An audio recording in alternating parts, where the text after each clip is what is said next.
Divine Ramuh. We first have the featured character, the 2-week synergy, the Emperor. He's getting quite a few things. First off, he's getting a rework. He gets 1 more skill 1, and it now hits harder, and he gets 2 more skill 2. The biggest thing, however, is that he has high turn rate on both of his skills. He can chain his traps more easily, either with pressing the skill again or chaining it with his Brave and HP Plus from his LD passive that provide him the ability to trigger them when they're used. Also, he's getting LD boards. The LD attack now does a double HP attack.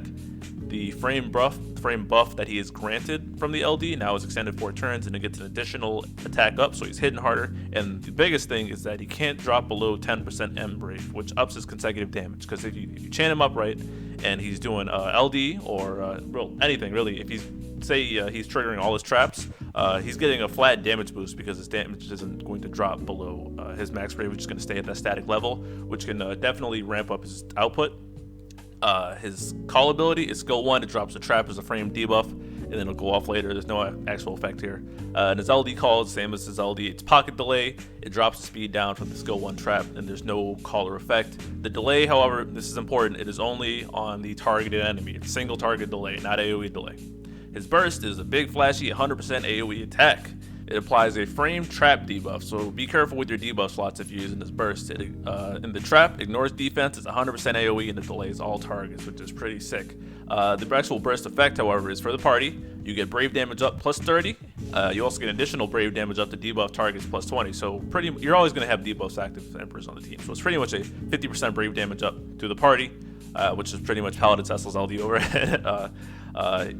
The Brave damage cap gets upped, and everyone in the party gets a refund of 20% of the HP damage done per turn if they're attacking a debuff target, which again is always. So pretty good stuff. His high armor is debuff, 20% defense down stacks that with his 3 traps, which decrease defense by 10% each. So that's a potential 50% defense down just by having Emperor in the party and having all his 3 traps active at once, which is very nice. Next, we have Celes. I hope I'm saying her name right. If I'm not, deal with it. She's getting a rework, but her rework is pretty fat. She gets 2 more skill 1, and she now, with her skill 1, heals the party based on damage dealt and applies an Ice Imperil. Her skill 2 has an extra Brave hit, and her Magic Absorb frame buff got a big buff. Now it lowers physical Brave damage to Celes. It grants a Ice Enchant Aura to the party. It provides party HP damage reduction, and on top of already giving allies a huge Magic Brave damage resist, her target lock is also AoE now, so she doesn't have to worry about taunting them both or relying on her C65. She can just keep going. Her HP Plus, which you probably won't be using much, but gotta know it anyways, it has 2 hits and it batteries the party based on damage done. Her LD is this really cool looking ice attack. It has 4 uses. It gives the party an additional 30% attack aura, and Celes gets a big attack boost for herself as well. She has her Magic Absorb buff star, which is nice. And she's got a double AoE split attack that heals the party and batteries the party based on damage done. And it applies Ice Imperil, which is generic target lock, which obviously Celes needs, and her new trap debuff. This trap batteries Celes before the attack. It's a 3-hit Magic Brave plus HP, and it heals and batteries the party based on damage dealt. This is a ton. She is a consistent Ice Aura Enchanter now. I think I said that right. Her call ability already existed. It's AoE, Runic, and the caller absorbs Magic Brave damage, which is situationally good, I guess. And her LD call is also the same as her LD. It's pocket. She drops all 3 debuffs: Ice Imperil, Taunt, and the trap. The trap won't be as strong since Celes is in the party, but it is there to take up a debuff slot. Something important to note is that her trap does not imperil ice. She separates them, which is a blessing and a curse at the same time, because one, she can work fine in imperil immune fights, but at the same time, it's easier to push that imperil off.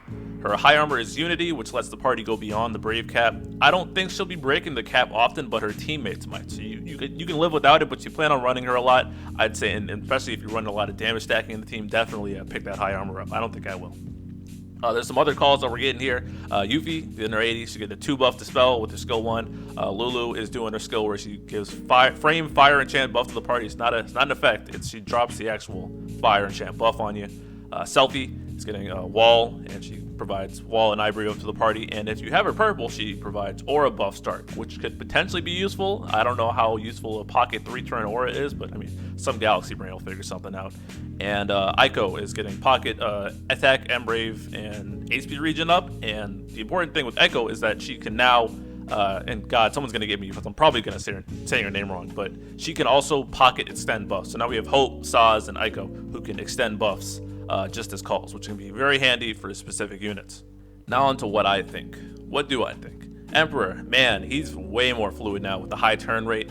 His damage is buffed substantially with that consecutive stuff since he doesn't drop below 10% of his Embrave, and his burst effect is really good as well, especially for him to just amp his damage up, and he actually finally decided to do something for the party as well. There's a setup cost to using him, unfortunately, in the form of 3 debuff slots, and you have to be even more careful with his burst to make sure the 4th debuff is actually applied, because that's additional damage. He's extremely powerful, and having a pocket delay LD call with good damage is always nice. Stack damage and effects with him, and his damage potential is very high. He's always been like that. You know, just don't slap him on whatever team and say, oh, his traps aren't doing enough damage. Buff the traps, and then you just see the fireworks, and he just destroys content. He'll be good for months on end. Celes, she is a monster. She went from a niche tank to the first permanent ice enchant aura. On top of that, she brings crazy utility, HP damage resist for the party so you take less damage. I hate making comparisons, but she's seriously stepping on guys' toes hardcore here. Her personal damage still isn't stellar, but it's buffed in the off-turn stuff, which is great. She doesn't have much attack aura, but the Imperial does help boost the party's damage. She takes up 2 frame debuff slots, lock and trap, and 1 generic ice Imperial. That is important to have, or else some of her big benefits aren't being taken advantage of. So I can get dicey as all 3 are important. I think she's overall one of the best units this month, and I definitely recommend everybody to pick her up. Am I pulling? Well, I have Emperor's LD already, so I'm skipping that banner. His burst is nice, but I'm not chasing. I really want Celes, 1 for the farm. Great farmer, great, especially because we got Auto Plus now. And I think she's one of the best units this month again. And she helped me through tons of content months on end. I think everyone should pick her up personally. I'm gonna throw tons of tickets at her banner. I really want her to come home.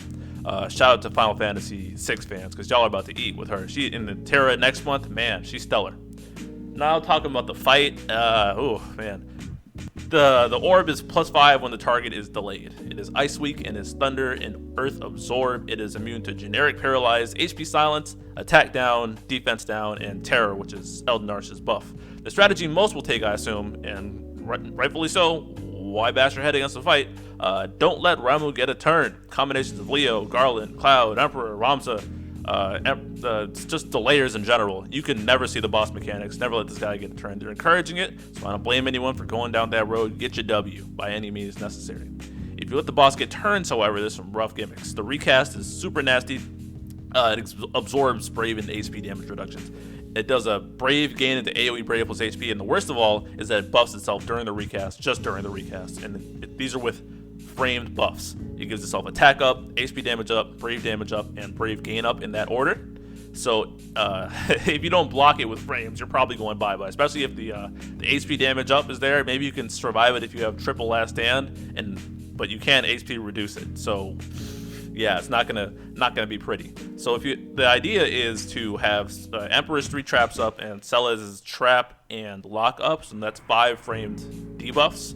And so the only buff Ramuh will get will be the attack up, and so you can live through the recast. However, after the recast, Ramuh summons the crystals. When the crystals are up, Ramuh becomes launch immune and gets huge Brave damage reduction. The crystals, as units on their own, they reduce non-elemental Brave damage by 90%. So if you're not hitting weakness damage on them, you're not going to be doing much actual damage to them.